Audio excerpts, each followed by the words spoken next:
Conversations about today's greatest environmental problems, climate change, biodiversity loss, environmental racism, and reliance on fossil fuels, for example, you will find glaciologists, biologists, physicists, urban planners, and even policymakers and pundits around the table.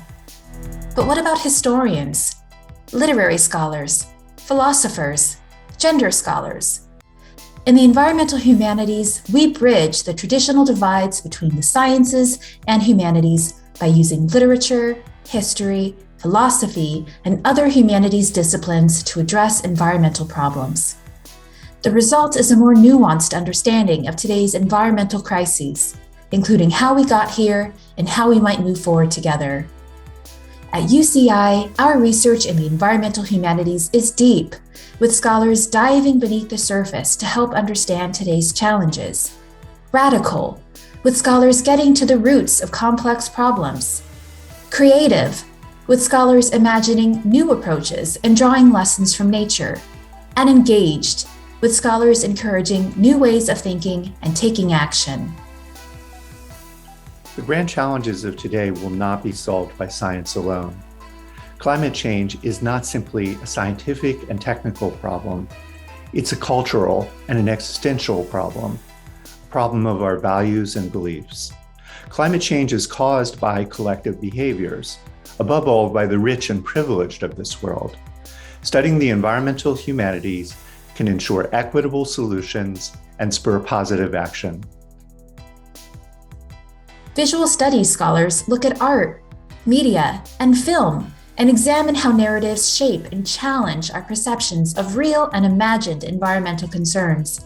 More than analyzing movies like Annihilation and Princess Mononoke, though that is part of it, they also uncover new ways of depicting the past, present, and future. As a visual studies scholar and a visual artist, I'm working on the relationship between Blackness and the ocean through the lens of ocean memory.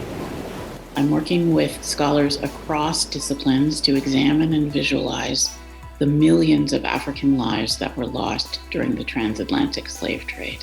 Historians dive beneath the surface, rereading the past from archives to primary and secondary sources to help us better understand today. As a historian, I think about how to read the landscape and use it as an archive in its own right. In my own research, I look at the mountains and forests on the Korean Peninsula brought under Japanese colonial rule to try to think about the nature of Japanese imperialism in Korea and beyond. Art historians investigate more than just paint strokes.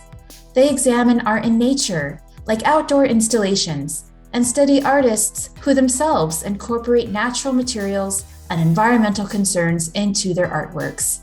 As an art historian, I study how time, weather, and human interference can alter outdoor art.